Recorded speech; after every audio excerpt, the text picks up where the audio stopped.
When we think of reality shows, we think of the villains, you know, like the ones who cause all the tyranny and normally get away with it. In Objects at Gaming's case, when we think of a villain, we think of Wrenchy. In this video essay, I'll be explaining Wrenchy's arc in Objects at Gaming, as well as defending him from the concept of supposedly being this bad character. Anyways, let's get a move on. In episode 1 of Objects at Gaming, we are introduced to Wrenchy as being this ungrateful, hostile jerk, as he is seen refusing to save Illuminati once Blueprints requests him to, not being in favor of his team being called the Fix-Its, and having a bad reputation among the contestants, even before the game by the way, as well as having the antagonistic motive to choose Mustache onto his team, leaving Spaghetti all alone on Team Birthday Party, ever since Spaghetti and Mustache recently became friends. When Red first meets Wrenchy, he immediately knows what Wrenchy's deal is, being heavily annoyed by his presence, if not scared to be assaulted by him. We're really off to a good start now. Oh yeah, he also didn't believe that Saki was going to win for the team, but he does win for the Fix-Its and Wrenchy's surprised. I certainly wouldn't be surprised. Like, we all saw Broccoli self-sabotage his own team. Episode 2! Wrenchy's only observed complaining about the challenge, being mean to others, and being mad that the team lost the challenge. Also, Sombrero and Orangey are saying that Saki would be the better team leader than Wrenchy. So foreshadowing. That's pretty much it for the episode. 3. Lampy's campaign to get Blueprint's limbs succeeds, and everyone likes his new design, but Wrenchy states that Blueprint was the same as he was before, which I can honestly agree with. Like, this guy's personality doesn't change and he's still pretty basic, but at least him having limbs emphasizes that he's the musician because, well, playing guitar. Wrenchy also states that there's no way he's gonna be eliminated after Blender gets out. Everyone loves me!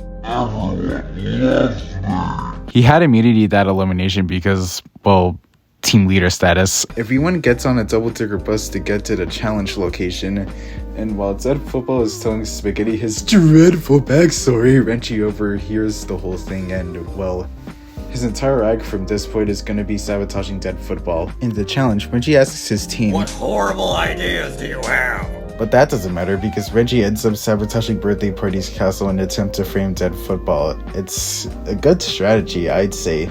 But then Spaghetti brings up a backup sandcastle because, well, plot convenience. The Fix-Its lose by 1 point. Point out this. Oh, nothing to worry about. Cheated a little, but that's alright. Why are you so surprised, Orangey? You knew Wrenchy would do something like this. That's better. Yeah! 4. We're introduced to prize votes and Wrenchy doesn't win the prize. Oh well, at least he got the 4th most prize votes, so he's kinda likable. Grapey was eliminated, leaving Wrenchy safe. That's good. We don't want the villain of the show eliminated early, right? Right? Where's my prize? You broke your last one, so I gave it to the other team. What?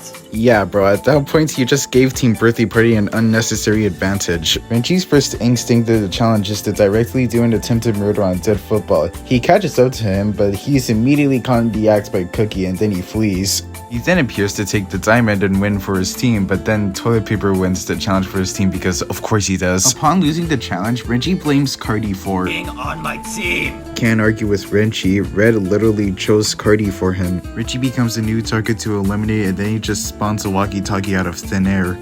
Well, judging by that and the evil eyes that just appear at the end, he has a plan going on. Pfeiffer. Okay, how will I stay in the game?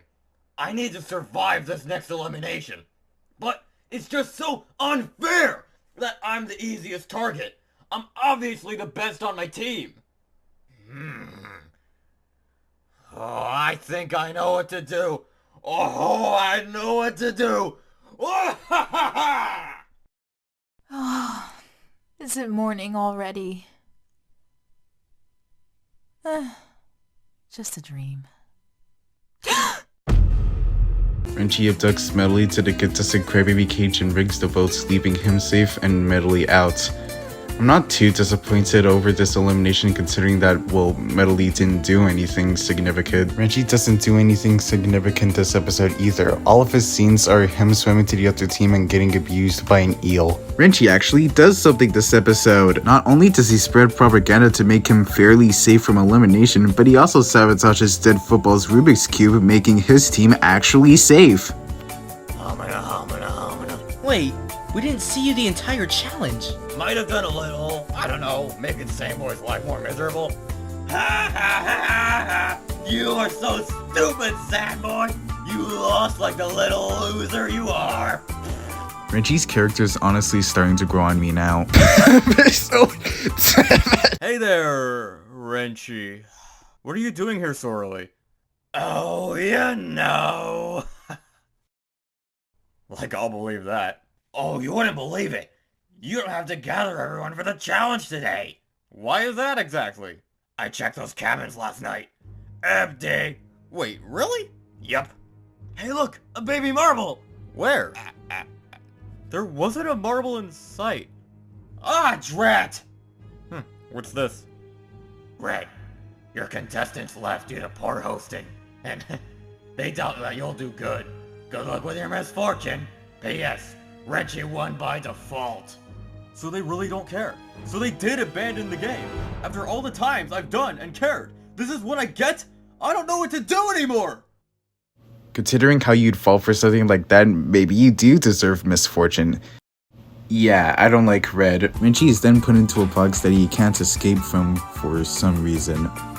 It's just a cardboard box. This is the last of Wrenchy's legacy, and let me tell you, there are a lot of things wrong with this episode. Is this on? Alright, Final 18, welcome to your... Yeah, we get it! Way to interrupt me and break my mic. Hey, Red! There's a spare microphone! Yo! Oops! That moment was actually funny. Here we have Wrenchy and Dead Football playing in the football challenge of this episode. It looks as if Wrenchy is about to catch up to Dead Football. He's about to score, but he's getting closer and closer, and what's going on? That's not a tag! Wait, did Reggie just pop Dead Football? Ladies, gentlemen, and all NB pals, we have just witnessed Reggie, the menacing mechanism, kill the once more annoying Dead Football, the plague pigskin. You did it. Your cruise is over, bitch. You did it. Let's go! Reggie was then eliminated / arrested later that episode. Now that thing's over with, I have to point out this. Episode 1 literally portrays Orangey and Illuminati dying before the game started, and they both easily respawned out of thin air. So why is it all of a sudden a big deal when Dead Football dies? And if we're going along with the case that if you kill another object, you'll be immediately arrested, then shouldn't Blender be in jail for killing Illuminati? Ooh. Dead Football should have been eliminated along Wrenchy in episode 8. His whole entire arc was to get pitied after being tortured by Wrenchy, he had to get hospitalized, and he has no remarkable scenes from that point on. 3. Red snapping at Wrenchy is justified.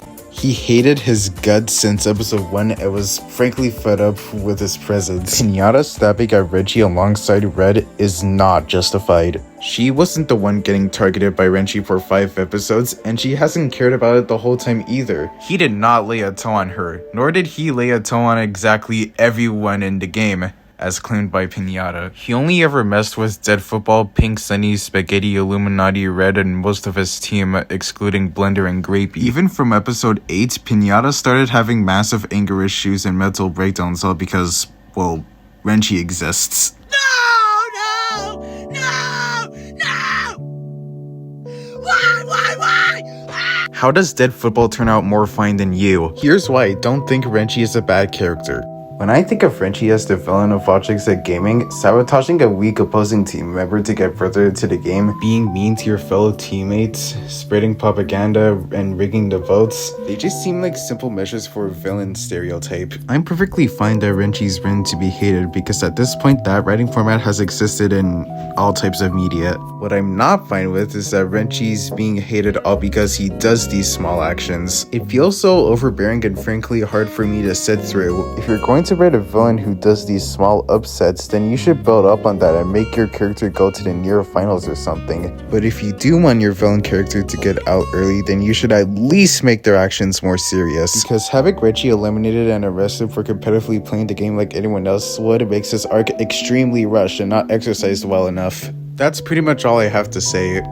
Don't take this video too seriously as it is all just my opinion, but I do want to see your comments agreeing or disagreeing with the statements in this video. Who knows, you can even like this video and subscribe to the channel. That'd be pretty cool. And as a message to Christian Howard, aka the Cat of Objects shows, I wish you nothing but the best following Rebecca Lunetta's death, and I look forward to seeing Objects of Gaming 12 once you can release it on your terms, of course.